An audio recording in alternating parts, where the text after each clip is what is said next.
and with all your soul and with all your mind. This is the first and greatest commandment, and the second is like it. Love your neighbor as yourself. Nothing in my life has made loving God with all my heart, soul, and mind more difficult than my constant connection to my devices. The same is true when it comes to loving my real-life neighbors. Devices are divisive. 10 years ago, I would wake up, stretch, and pick up my Bible from my bedside table. Well rested, I spent time with God at the start of each new day before seeing to the needs of my 3 young children. It was my morning routine. Today, however, the first thing I reach for is my phone. Though I promise myself I'm going to open my Bible app, and often I do, my quiet time gets interrupted by noisy notifications from people I'm connected with online. Connecting online has made connecting with God nearly impossible.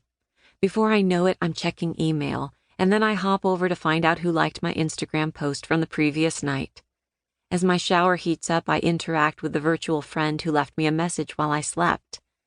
At the start of each new day, I communicate with those I like more than I do the one whom I love most, which begs the question, do I truly love him most? I believe in my heart that I do. I love God more than I love all the people in the world and all the people on the World Wide Web. But the habitual way I turn to the world testifies to my priorities. That's why the 40-day social media fast is my own personal journey back to what matters most. Who matters most? C.S. Lewis wrote, "Human history is the long, terrible story of man trying to find something other than God which will make him happy." Today, in this digital age, with our smartphones, tablets, watches, and laptops beeping at us constantly, we are desperately looking for happiness. In Jeremiah chapter 2, verse 13, the Lord calls out, "My people have committed 2 sins. They have forsaken me, the spring of living water, and have dug their own cisterns, broken cisterns that cannot hold water." If you find yourself constantly thirsty for more, never quite satisfied, no matter how often you go back to draw from the well of social media or online streaming and shopping, then you've likely been drinking from a well that was never meant to satisfy you. Like it or not, we all tend to forsake the spring of living water and dig our own cisterns. They're broken, and as a result, so are we. Still, we keep at it, and the more broken we become, the more fervent our search for happiness. Each ping, buzz, and notification triggers a dopamine release in our brains, synthetically creating a short sensation of happiness.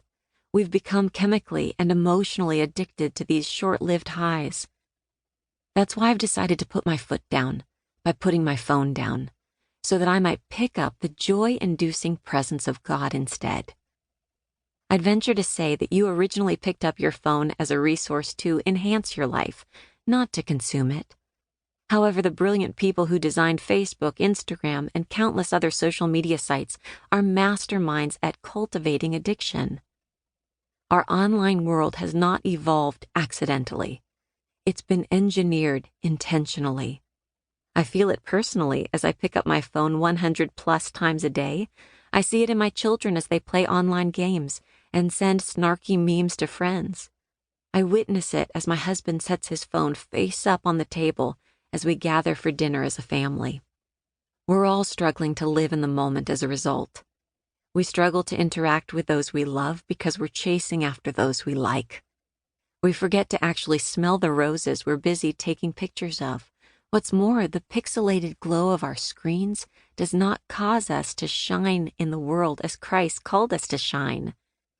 I've already warned that we can lose our saltiness, and now I'm saying that we can lose our shininess too, but I refuse. Those are a couple of the reasons I decided to take my first social media sabbatical. I wanted more than a fleeting feeling of happiness. I wanted lasting joy. So I deleted the distractions and devoted myself to finding it. The first place I looked was up, and it turns out that looking up was the answer. Now I'm lifting my eyes again and inviting you to look up with me. What this book is and is not.